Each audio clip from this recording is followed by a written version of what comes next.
Matsuyama not only won $3.6 million with these golf clubs, but also broke the PGA Tour lowest score record with them as well. So considering how underrated and great value a lot of these clubs are in Hideki's bag, I made a trip down to Replay Golf to try and build as close as I possibly could to what he has in the bag. The main reason I love this video is because a lot of you won't even be thinking about these certain brands to obviously buy for your bag, but secondly is the fact that the lowest tournament record on the PGA Tour is held by a phenomenal golfer, but he used clubs that even tour pros don't think about using. So let's cover the underrated picks through this golf bag that might help you upgrade yours, but in the same breath talk about the ones you definitely shouldn't consider,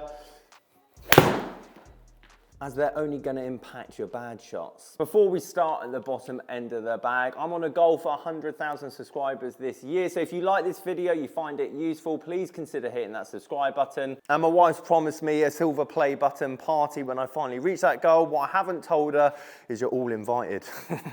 Hideki has some unique wedges at the bottom, rather scarce and something that I'm not going to recommend due to the price point. He has RTX 4 wedges, which are quite old, but prototype forged versions, which to be honest, I can only find coming out of Japan. However, what I do have in my hand is a Cleveland RTX 4 wedge and also 2 other variations. We're not going to spend a massive amount of time on these, but Cleveland's a great brand when it comes to wedges. And as we can see, the prices of these wedges separated. There's not that much in between them, so I want to give you a quick few tips on what wedges you should be looking for your bag. Tip 1, don't have 4 wedges in your golf bag. Yes, Hideki has 4 wedges, but he has no pitching wedge in his set. He goes 4 to 9 iron.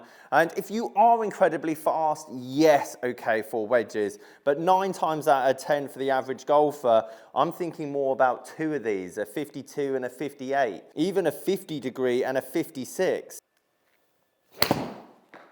Not bad for the cheapest wedge that we've got here. Second tip when buying a wedge, just make sure the grooves are pretty sharp. I'm not talking about the nicks and bumps and everything else that a wedge is obviously going to get, but you can see how clean and sharp they are. And this talk about upgrading your wedges every year or every year and a half. Okay, yes, if you play 3 times a week and have a grass range at your golf course, but 11,000 spins certainly isn't that bad for something that's just under 50 pounds. Tip number 3 is head style. Cleveland actually has a CBX head, which is bigger, chunkier.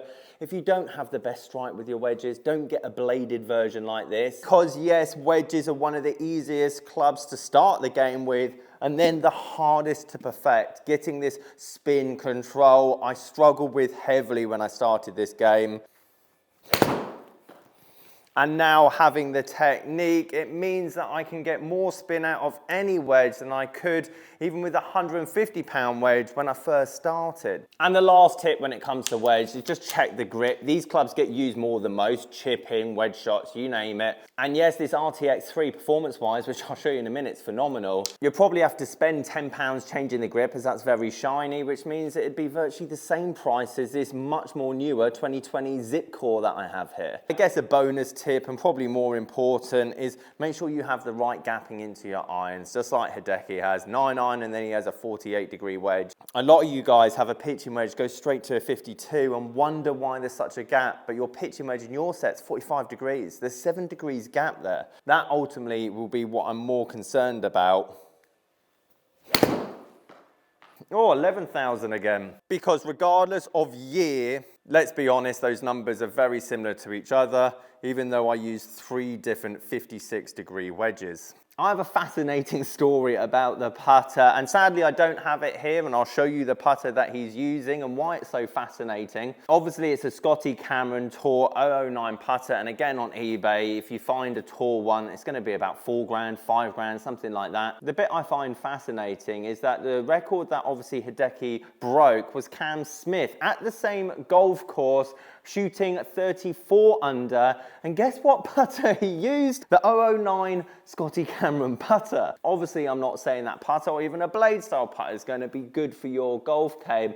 What fascinates me in the era that everything's going to huge MOI putters, which again I think for the average golfer makes so much sense. Actually the lowest tournament scores, second and first place, are used by a blade putter. When and if that score ever gets beaten, I'll be fascinated to know what kind of putter they actually use. Now, it goes without saying there's a lot of Srixon and Cleveland in this bag. However, there's also some clubs that aren't Srixon and Cleveland, and it always fascinates me when tour pros that are sponsored by a brand step outside of that brand for certain slots. But before we go into that, I want to talk about the one iron that I've never hit from Srixon, and it's this Z Forge 2 iron. Mizuno, rightly so, gets a lot of praise in this kind of market in terms of irons and forged and soft, buttery feel. And with Hideki's win, I'm kind of glad Srixon's getting the praise that it so deserves.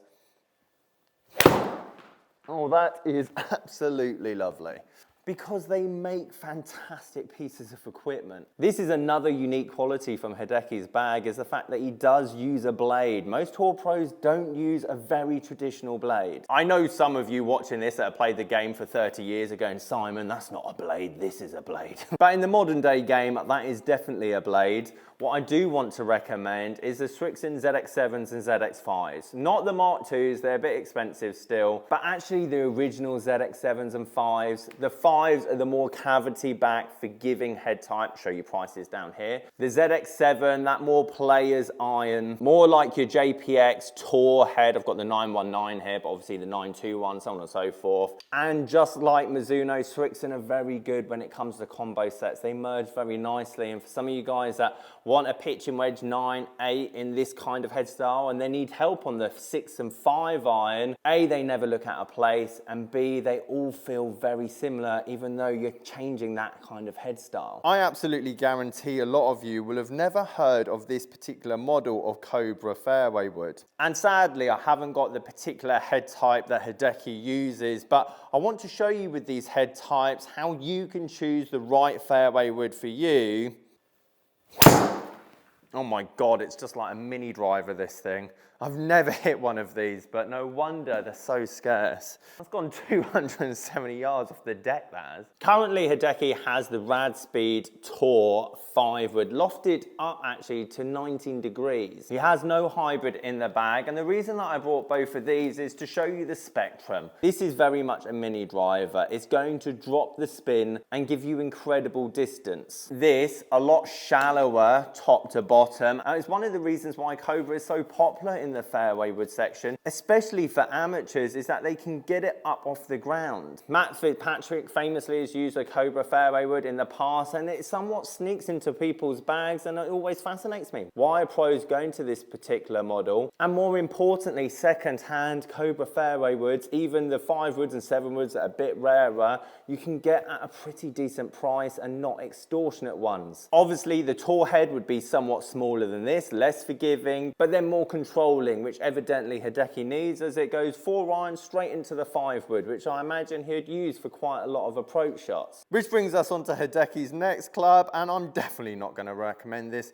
to a lot of you watching. For animals that are tour pros that hit it incredibly far, have par 5s that are 600 plus yards, par 4s that are 490 yards, having low spin monsters off the fairway, incredibly important. And this is what I mean by different brands. This Cobra Big Tour, which looked giant next to the normal Cobra Rad Speed, looks exactly the same, if not a bit shallower top to bottom, to the standard QI10 3 wood. Is it a bad club? Definitely not. If you're fast and you're looking to keep spin down, you're wanting more distance, deeper faces help with that. The only category on tour that TaylorMade lead in terms of pros using out of any other brand is the fairway wood. And they do an incredible job of making great low spinning clubs.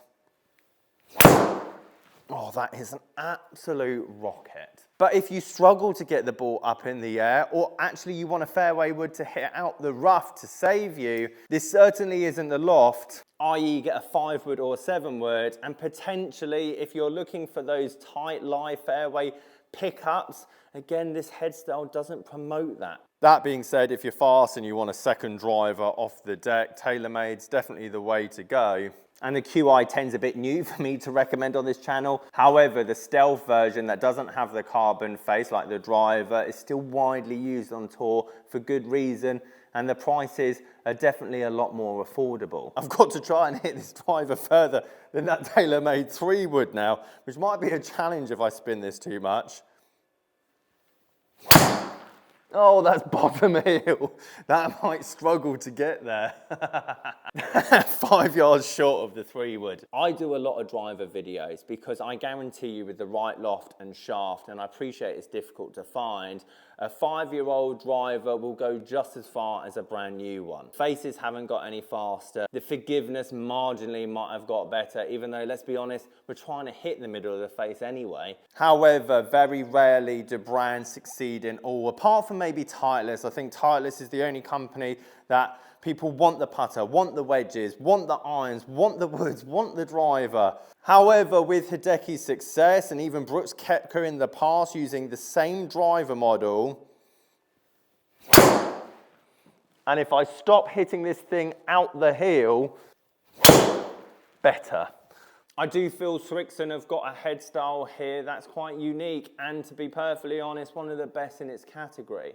Because even at fast speeds, if I can actually find the middle of the face, I'm getting great numbers. My launch is where I want it, my spin's where I want it. Okay, I aggressively hit up on the ball, but that's the kind of numbers I'm looking for in actually quite a forgiving head. The ZX5 LS is a merge between the ZX7 and obviously the ZX5 with this weight right at the front, but it's still a big head. This is as close as you'll get to a Ping G430 LST without spending a fortune. Ping naturally are forgiving, which spin the ball more, hence why all Ping pros basically have to use the LST version to keep the spin down at their speed. And the TaylorMade pros use the QI10, not the QI10 LS. The most impressive bit is the second-hand price of this club, 200 odd pounds, something like that. And if you're thinking about a QI10 or even a QI35 standard head or a Ping G440 LST head, I highly recommend trying to get your hands on one of these. What a fascinating bag, and an even more fascinating round of golf Hideki put on last week. Guys, if you've got any questions on your golf bag or golf game, sasgolfacademy.com. Catch you guys later.